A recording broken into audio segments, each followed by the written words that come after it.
Welcome to the Heads and Volleys podcast with me, Lee Dunn.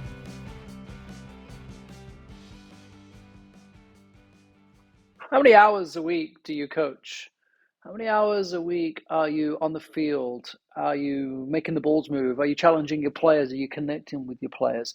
Are you, as I just completed a recent coaching education for grassroots where coaches are training for 1 hour a week and then playing for 1 hour a week also? Or are you able to get with your players a little bit more, get more action on the field, kind of get a little bit more hands-on in terms of not just maximizing that 1 hour, but are you doing multiple hours a week? So consider that question. Just quickly count. Monday, how many hours? Tuesday, Wednesday, Thursday, Friday. Just a quick count. This week, I am pushing 11 hours. Now, that's 11 hours of practice, whether that's in small group training, whether that's team training, so several different environments. But now I also have two teams playing in a tournament, and on Friday they play a game each, so 2 hours, 2.5 hours extra on Friday, and then the same on Saturday and then Sunday, depending on how schedules go. So I'm looking at least another 6 hours of coaching this coming weekend. So by the time it's all said and done with engagements with players and reflections and prep, I'm looking at close to about 20 hours of coaching. And this is supplemental for me. So when we consider our coaches as coaches and we're asking them to just show up and work with our players and to do a really good job and to be this great person, which of course we all hold ourselves really accountable for too, I wonder, as you reflect on your own journey as a coach, and especially in this is last week or next week or the previous week, you kind of have those nightmare weeks where you just seem to have so much going on. Where are you at in terms of hours, and how many of those hours would be quality, would you say? Now, that's kind of a challenging question because we like to think that every time we get on the field, it's quality. But how much of those hours are planned? How many of those hours are a continuation or a prep or a development or an adaptation on previously explored topics or kind of phases of play or parts of a cycle? So how many of those hours are real good quality?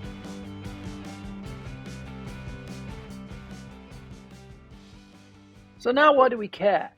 You're lucky I showed up today. You're lucky that I have a accommodating wife for my coaching schedule, which is evenings and weekends. And we're lucky that my kids are okay with me coaching. I don't know if they said anything. What would I do about it? I've never really thought about that. And that's a sidebar right there. But I'm showing up and I'm doing my best. Isn't that enough? Now, as a director, if you're listening to this, or as a coach listening to this, it's probably something that you've heard and probably something you've experienced and perhaps done yourself. I'm just here. I have the kids' best interests at heart. Maybe I have a season planned or I'm going off of last week's plan. There are all sorts of ways that we plan our season, plan our cycle, plan our training session, and that's totally fine. But what I'm really getting at here is how many times I've said that a pro or a coach with 20 years of experience doesn't necessarily always make a great coach, whether that's because of the age of the player they're working with, the gender of the player, the environment, there's all sorts of factors. But are you a 20 years of experience coach who has done the same thing every year and therefore you really only have 1 year of experience? Or are you trying different things? Are you exploring new methodologies? Are you kind of opening your eyes and asking questions of other people of how they do things versus just saying, that's not how I would do it. This is how I would do it. This is how I do things. And then really engaging on a reflection process that says, with my coaching education and with my coaching experience, how am I doing?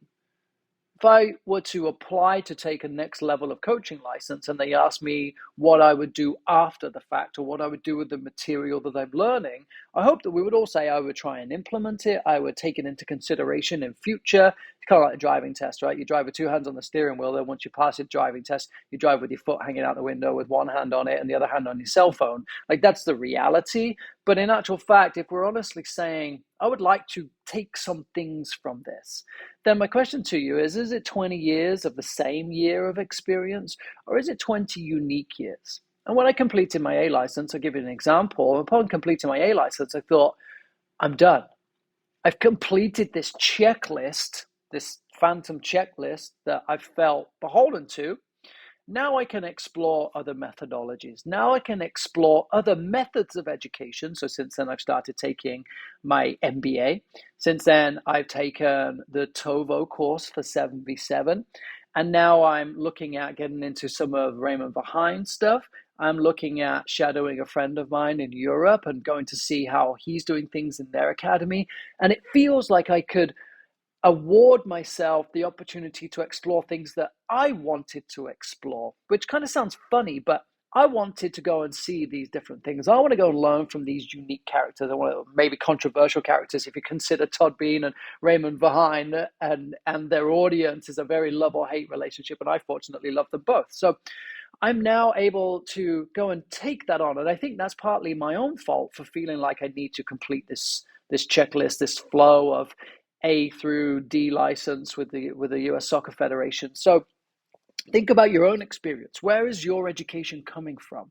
When was the last time you took education? Do you feel like you're at a certain license level right now that is good enough for you and you're okay with it, and you feel like you don't need more, you don't want to go on and get more official licenses, but you would like to learn from other people? What does that look like? Where do you find that? Is there a director in your club that you're connected to, or a director at your school, or another coach in your environment that you can pick the brain of and find out where they get their ideas from, because you might find something you like? Are you on social media and seeing these wonderful videos of these 9-year-olds pinging the ball around the field like the Barcelona of 2001? Are you absorbing as much information as possible so that last year's experience you are building on, but you're tweaking a little bit too? Because you don't coach the same players every year for 20 years. There's lots of different things that are going on in our environments. But how many times are you changing up? Are you playing small-sided games and then working on technical training? Are you changing things for your players?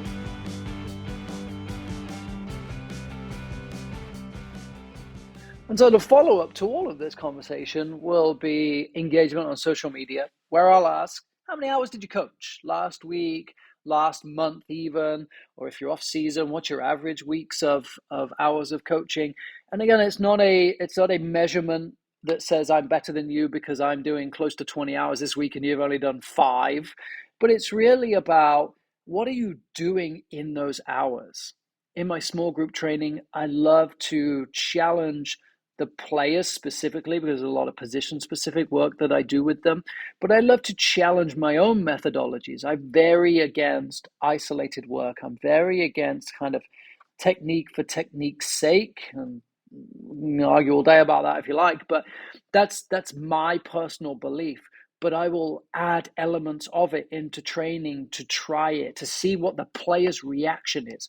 I will ask the player, what is some of their favorite experiences of training? What do they do when they train on their own? And how can I incorporate elements of that into the group training or even the team training that I'm running so that these players can then also take that home with them? You know, we kind of say we do games-based training, game reality, so that now that kind of connects to what the players are experiencing at the weekend in their games. Well, this is the same thing. I'm now saying, okay, if you're training with me in one-on-one, small group, or team training, here is something you can do with the ball to work on this turn or this way of breaking pressure.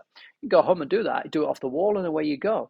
So I'm trying to connect the dots as much as possible. I'm not running training sessions where, you know, that coach, you might be that coach, and that's okay. I'm not laughing at you. I'm laughing at the situation where you turn up to the field, you're walking across the field with your wagon. It's a cool wagon. It's probably a Jeep one. They're expensive.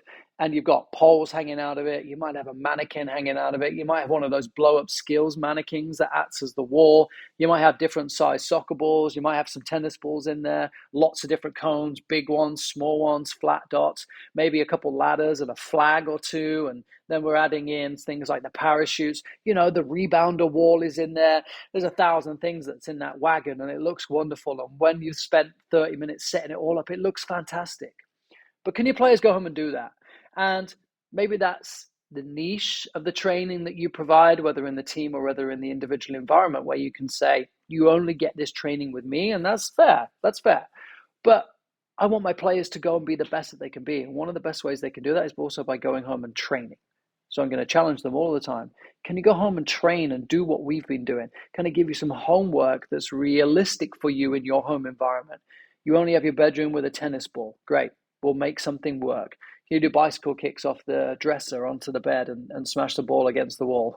Go ahead. Parents might not like it, but I'm going to tailor things to them. So my hours of training are varying between working with individuals in small groups and saying, this is how you are being trained in this environment. This is what it looks like for you moving forwards, all the way down to these individuals that are coming into a team environment. And for the team to perform, these are the ways that we are going to train. These are the ways that we are going to adapt our training environment. And here is how you're going to take this training environment home with you. And I think if we connect those dots, if we've got a kid practicing at home and suddenly they put soccer on TV too, or they're wearing the soccer jersey while they're out in the street playing and their neighbor comes over and they start playing together, now we're growing the game of soccer. And it's a beautiful thing. Does it happen all that often? I don't think so, at least not to my knowledge or my experience, but there's a chance that it can. So as you go and reflect on the hours that you do, it's not about the amount of hours, although I've always said the more hours you can get, the better. I did 6 hours a day, 5 days a week, 10 weeks of the summer when I first came to the US, and I did that for a couple of years. So I got a lot of experience of managing kids, managing random numbers and ages of players, and dealing with weird situations at lunch times, and handling 40 kids in 105-degree heat in Northern California. Like, I've done all sorts of stuff and I learned so much, but I'm also learning every time I step on the field. So when you get out there with your hours, I wonder at the end of it all, what did you learn? What did you take away? What did you adapt or edit or tweak to be able to suit either yourself or the situation or the player? How did you maximize those hours? And I think that's going to be the title of this episode. How did you maximize your hours? And so I'm going to put a poll out. How many hours of coaching did you do last week? And then the second follow-up will be, how did you maximize those hours? Let me know what you think at Lead on Soccer.